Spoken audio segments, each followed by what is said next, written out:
నా పేరు టి భగవాన్. Vivekananda municipal high స్కూల్లో గ్రేడ్ 1 తెలుగు పండిట్గా 74లో జాయిన్ అయ్యి 2004లో రిటైర్ అయ్యాను.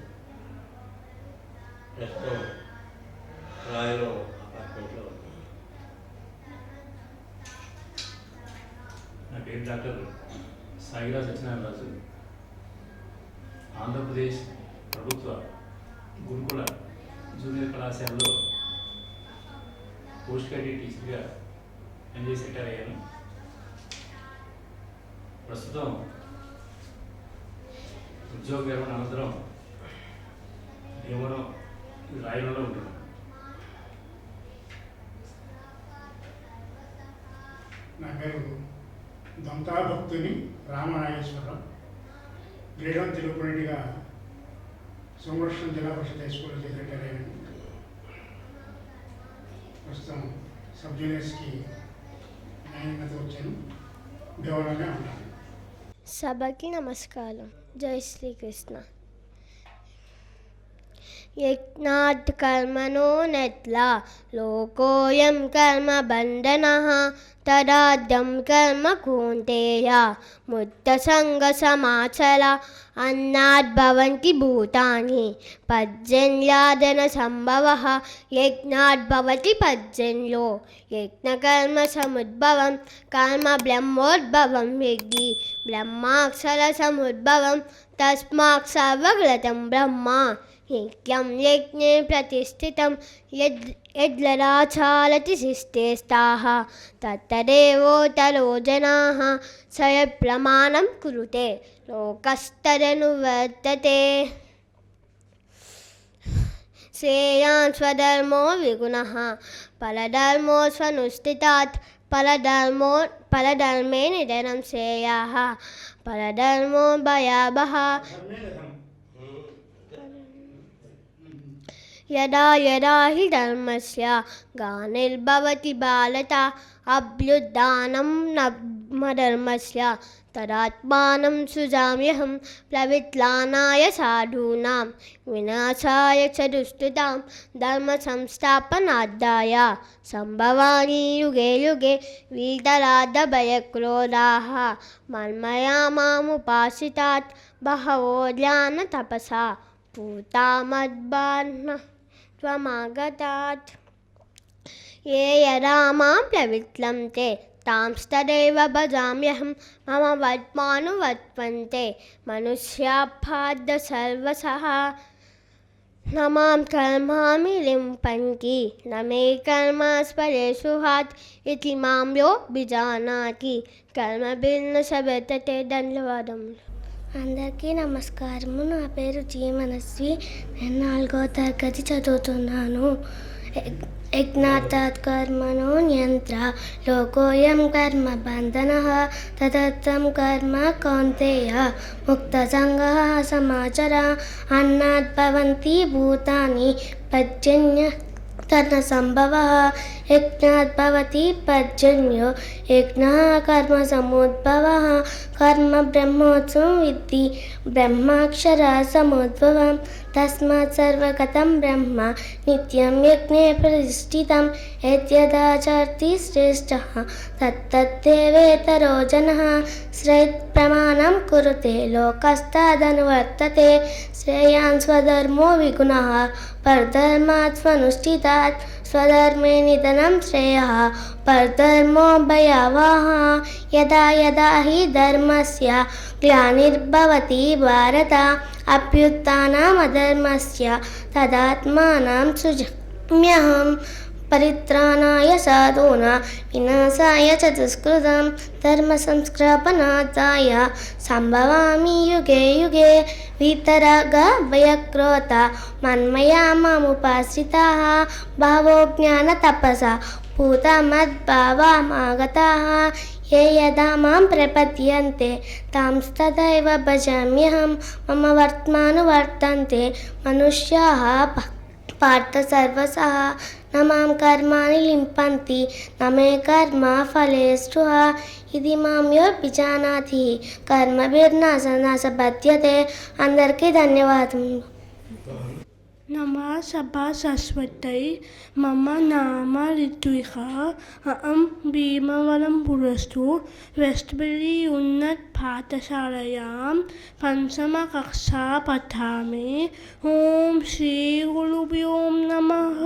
आनन्द भगवद्गीतां यज्ञधार कर्मणो नेत्र रोहोऽयं कर्मबन्धनः तदर्थं कर्म कौन्तेय मुक्तसङ्गसमाचरा। अनाद्भवन्ति भूतानि प्रजन्यार्धर्न सम्भवः। यज्ञात् भवति प्रजन्यो यज्ञकर्मसमुद्भवः।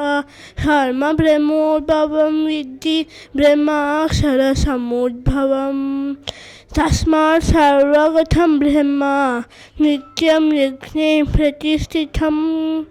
यद्यदाचरति श्रेष्ठः तत्तदेवेतरो जनः स यत् प्रमाणं कुरुते लोकस्तदनुवर्तते। यद्यदाचरति श्रेष्ठः तत्तदेवेतरो जनः स यत् प्रमाणं कुरुते लोकस्तदनुवर्तते। श्रेयान् स्वधर्मो विगुणः परधर्मात् स्वनुष्ठितात्। स्वधर्मे निधनं श्रेयः परधर्मो भयावहः। यदा यदा हि धर्मस्य ग्लानिर्भवति भारत अभ्युत्थानमधर्मस्य तदात्मानं सृजाम्यहम्। परित्राणाय साधूनां विनाशाय सदुष्कृताम्। धर्मसंस्थापनार्थाय सम्भवामि युगे युगे।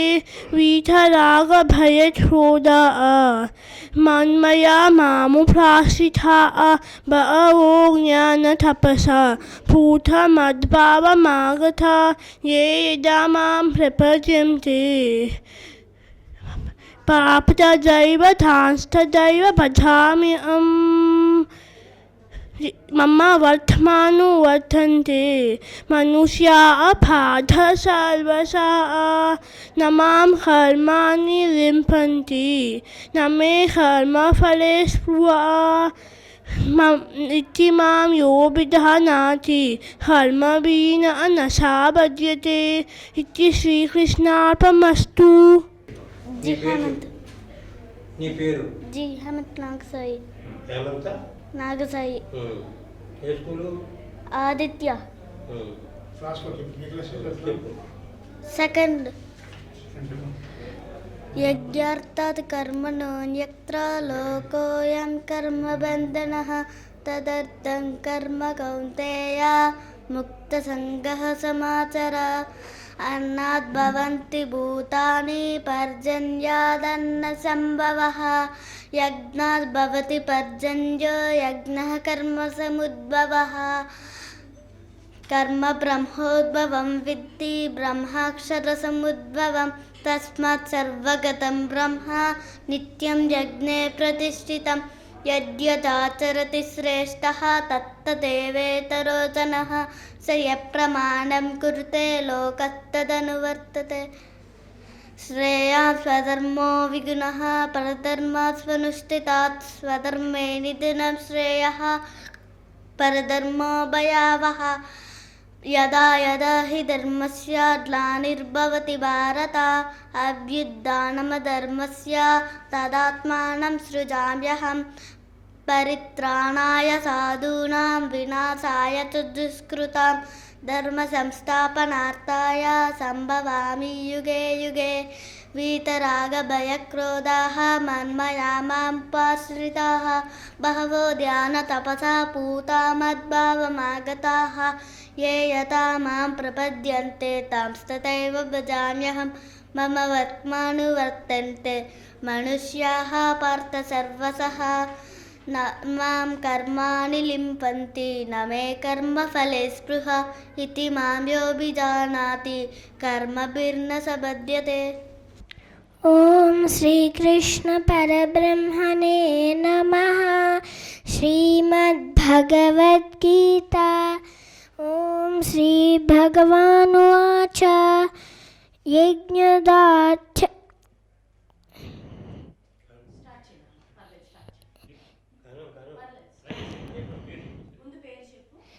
అందరికీ నమస్కారం. నా పేరు ధృతి అవంతిక. నేను 2వ తరగతి చదువుతున్నాను.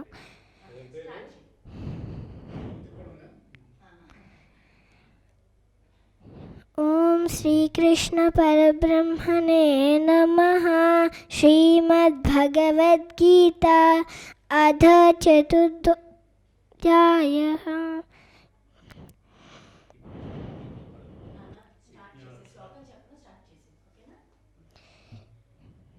యజ్ఞార్థాత్ కర్మణోన్యత్ర లోకోయం కర్మ బంధనః తదర్థం కర్మ కౌంతేయ ముక్తసంగః సమాచర.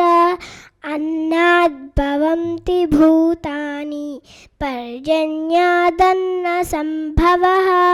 యజ్ఞాద్ భవతి పర్జన్యో యజ్ఞః కర్మ సముద్భవః.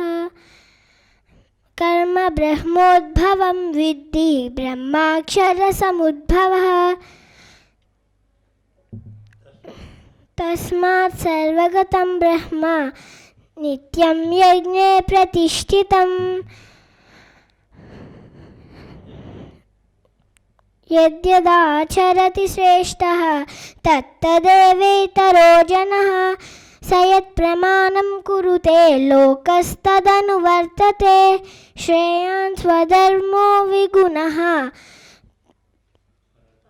పరధర్మాత్ స్వనుష్ఠితాత్.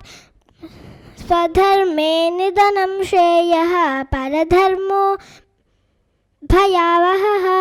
యదా యదా హి ధర్మస్య గ్లానిర్భవతి భారత అభ్యుత్థానమధర్మస్య తదాత్మానం సృజామ్యహం.